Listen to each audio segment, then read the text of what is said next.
Lovely viewer, आप सभी का मेरे YouTube चैनल फूजा स्टोरी कॉर्नर में स्वागत है। पिछले एपिसोड में आपने देखा कि टोनी काका बड़े भाई के घर में रुथ की तस्वीर देखता है और उसे पता चलता है कि बड़ा भाई ही रुथ का असली पिता है। उसकी माँ बड़े भाई से झगड़ा करके निकली होती है। कुछ गुंडे उसकी कार को बम से उड़ा देते हैं। बड़ा भाई रुथ को जंगल में ले जाकर रिया सेन को गोलियों से मारता है और रुथ को कब्र में जिंदा ताबूत में रखकर दफना देता है।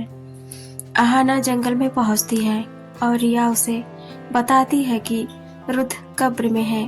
कहानी में आगे बढ़ने से पहले एक जरूरी सूचना, अगर आपको मेरी नॉवेल अच्छी लग रही हो, पसंद आ रही हो, तो अगर आप पहली बार मेरे वीडियो पर आए हैं तो मेरे इस चैनल पूजा स्टोरी कॉर्नर को जरूर सब्सक्राइब करें, मुझे सपोर्ट करें, लाइक कमेंट शेयर भी करें।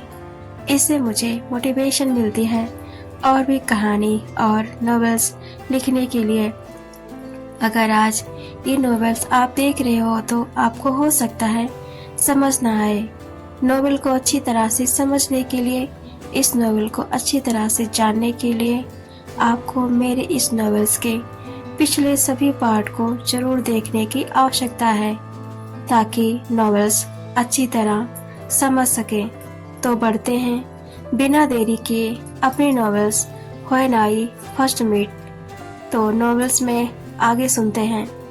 कुणाल मेहरा बोलता है आहाना की माँ से, आहाना अगर मुझे नहीं मिली तो मैं आपको जेल पहुंचा दूंगा। आपको पता है ना माँ जी आपने क्या किया है। आहाना की माँ डर जाती है और बोलती है तुम उसकी चिंता मत करो, आहाना सिर्फ तुम्हारी ही है, उसकी शादी सिर्फ तुमसे ही होगी। आहाना की माँ की धड़कनें बढ़ने लगती हैं। सोचती हैं अगर आहाना को सच पता चला तो नहीं, उसे कभी नहीं पता चलेगा, मुझे कुछ न कुछ करना पड़ेगा।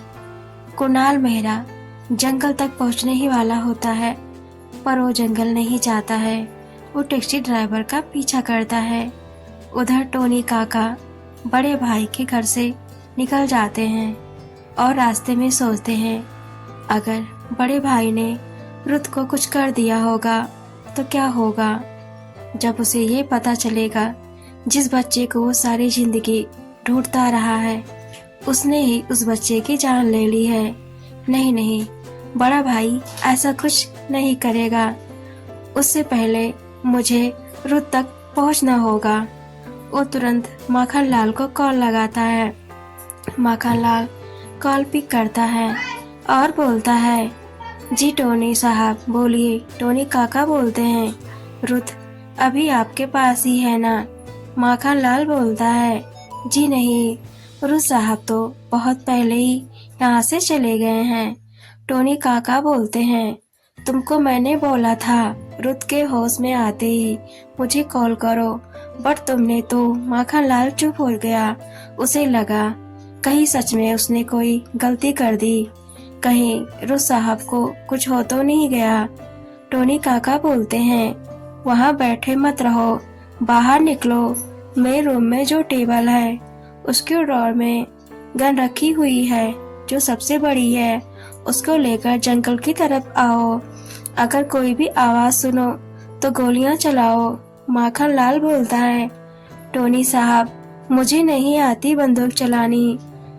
टोनी काका बोलते हैं अगर रुथ को हुआ तो तेरी मौत मेरे हाथों होगी। इतना बोल के कॉल कट कर देता है।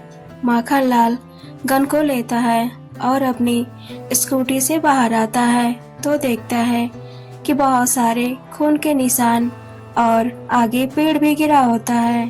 तो वो देखता है कि रुथ के पैर का जूता वहीं पड़ा होता है। रास्ते में जो जंगल की ओर जा रहा होता है तो वहीं स्कूटी रखकर बंदूक दोनों हाथों में पकड़कर आगे बढ़ता है और चारों तरफ अपने कान खड़े कर लेता है कि कोई आवाज सुने तो गोली चलाए। उधर आहाना अपने हाथ से मिट्टी को हटा रही होती है पर बेचारी ज्यादा कमजोर होने की वजह से जल्दी जल्दी मिट्टी हटा नहीं पा रही होती है। वो चारों तरफ देखती है कि उसे कुछ मिल जाए, पर उसे कुछ भी नजर नहीं आ रहा होता है।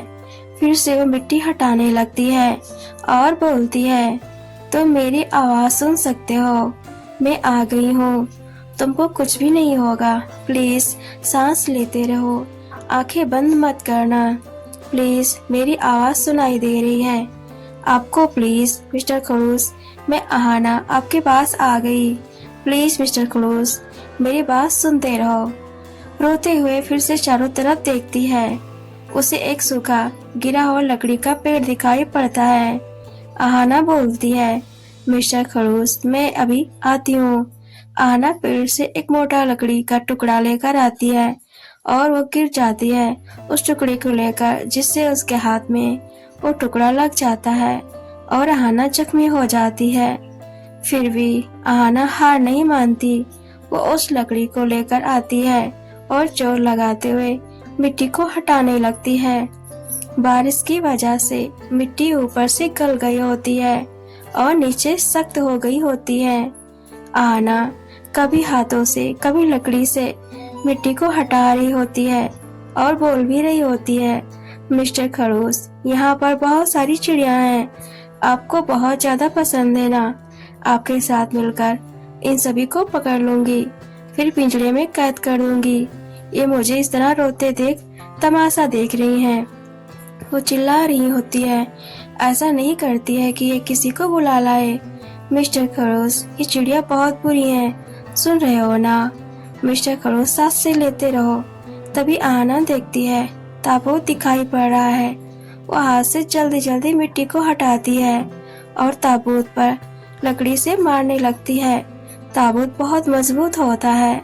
अहाना उसे निकालने की कोशिश करती है, पर ताबूत का वजन बहुत ज्यादा होता है। वो ताबूत पर कान लगाती है और बोलती है, मिस्टर खड़ूस मुझे सुन सकते हो, प्लीज कुछ तो बोलो। रुत खांसने लगता है तो अहाना की जान में जान आती है। उसे इतनी एनर्जी कहाँ से मिल जाती है उसे भी नहीं पता होता है। वो ताबूत पर हाथ पांव मारने लगती है। ताबूत एक जगह से क्रैक हो जाता है तो अहाना बोलती है, मिस्टर खड़ूस प्लीज एक साइड हो जाओ, नहीं तो आपको लग जाएगी। वो लकड़ी फिर से लाती है और जोर जोर से मारने लगती है। उधर माखन लाल को आवाज सुनाई देता है तो वो गोलियां चलाता है। अहाना गोलियों की आवाज से सुनकर डर जाती है और चिल्लाती है, प्लीज गोली मत चलाओ। माखन लाल अहाना की आवाज को सुनता है तो बोलता है, ये तो किसी लड़की की आवाज है। तो दौड़ता हुआ आता है। वो देखता है ये एक लड़की ताबूत पर अपने कान बंद करके बैठी होती है। अहाना बोलती है, आपको मारना है तो मुझे मार दो, बट प्लीज पहले इनकी जान बचाने में मेरी हेल्प करो। माखन लाल और अहाना मिलकर ताबूत को ऊपर लाते हैं। माखन लाल अपनी बंदूक से ताबूत पर वार करता है, पर गन टूट जाती है। अहाना लकड़ी से वार करती है रहती है लगातार तो माखन लाल पैर से ताबूत को मारता है। ताबूत कई जगह से क्रैक हो जाता है। माखन लाल ताबूत को जी जान से हाथ लगाकर क्रैक हुई जगह पकड़कर तोड़ता है। रुद्र दिखाई पड़ने लगता है। माखन लाल और अहाना हार नहीं मानते, ताबूत का एक सिर तोड़ देते हैं। माखन लाल और अहाना रुद्र को बाहर निकालते हैं। रुद्र की हालत बहुत ज्यादा नाजुक थी। उसने अपनी हल्की सी आंखें खोली। अहाना रुद्र को अपनी बाहों में लेकर बैठ जाती है और रुद्र देखता है कि अहाना वो अहाना की बाहों में है और अहाना मुझे बचाई और मेरे लिए आंसू बहा रही होती है। रुद्र के सिर से खून उसके माथे से होते हुए इसके चेहरे को गीला कर दिए होता है। उसका चेहरा और पूरा शरीर बस खून से लिप्त होता है। उसे कई जगह गोली भी लगी होती है। अहाना को देखकर एक क्यूट सी स्माइल देता है और उसकी आंखें बंद होने वाली होती हैं। अहाना उसके फेस को अपने हाथ से पकड़कर बोलती है, मिस्टर खड़ूस मुझे देखो, यहाँ देखो, सिर्फ सुनो, मुझे सुनो। हाँ, सिर्फ मुझे देखो, आपको कुछ भी नहीं होगा। माखनलाल टोनी काका को कॉल लगाता है। टोनी जंगल के रास्ते पहुंच गया होता है। माखनलाल उसे जंगल के बीचों बीच आने के लिए बोलता है, कार को लाने के लिए भी बोलता है। रुद्र आहाना को देखते ही अपने सारे दर्द भूल गया होता है।